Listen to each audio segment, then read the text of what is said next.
So what are the emotions after what we just saw in there with the induction?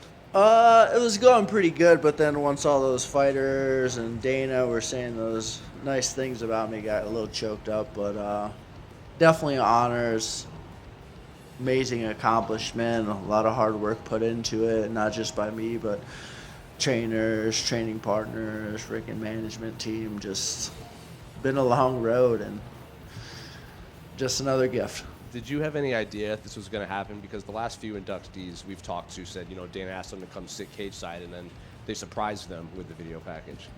I had a feel for it. I just did. I didn't tell anybody I had a feel for it. I let my wife know. I'm like, hey. And then when I was sitting where I was sitting, I was like, yeah. But still, when it happens, you're like, oh, this is actually happening, and it's probably the best part of it is all those kind words from all those fighters and my peers and guys who are coming up now, seeing what I put into the sport and how I fought, and definitely makes me feel good. I was going to ask about that because when they were showing all the fighters, they showed guys like Jens Pulver, who you've known, like he said, he's known you since you were a teenager, all the way to people that are champions now. Like, you don't get a lot of fighters that have crossed like decades of fighting like that. So what was it like to see just like the entire scope of the fighters you've influenced? It just shows how long I freaking did this for, and I was able to stay relevant for a long time, and was able to put on some good performances here and there on the way. But I love the sport. I love to fight, love to compete, love to work out. That's why I was able to do it for so long. I didn't really work. It was just what I enjoyed to do. I knew I was going to fight when I was a sophomore in high school. So it was just, this sport has given so much to me. It's just definitely a blessing. And in terms of your own, coaching career and life and everything, has the itch come back at all? Because we see a lot of these MMA retirements, sometimes they don't last as long as we initially thought. No, I train, but it's like giving back to these fighters, trying to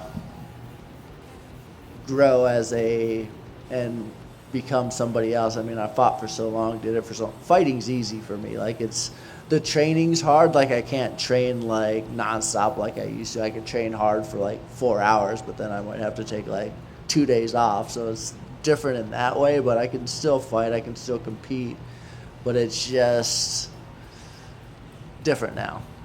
Have you had, an itch to compete in another combat sport? Because we've seen Mike Perry call you out. Connor's tweeted about you fighting Mike Perry in bare knuckle. Or is just everything hung up? You just want to focus on It's hung up now, but never say never. I'm not closing any doors, but they look like they're closed. But there's always opportunities out there, but there's just all feel, I guess, what I feel like doing. Hey, Robbie, with that being said, what do you feel like with all those voices, all those impressions, make this moment so fulfilling? I think, like, when you look at like accomplishments, at least for me, like, yeah, I fought a whole bunch, I did a lot of work, but you realize how many people behind the scenes like helped you, like my wife obviously sticking with me and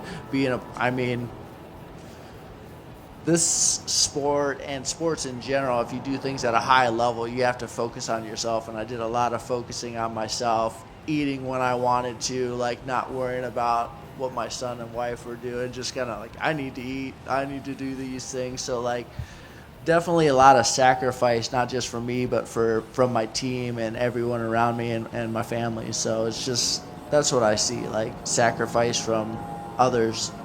Congrats on the honor. Just another one to the many accolades. We see now currently BMF belts, something that I know you would have fought for and defended.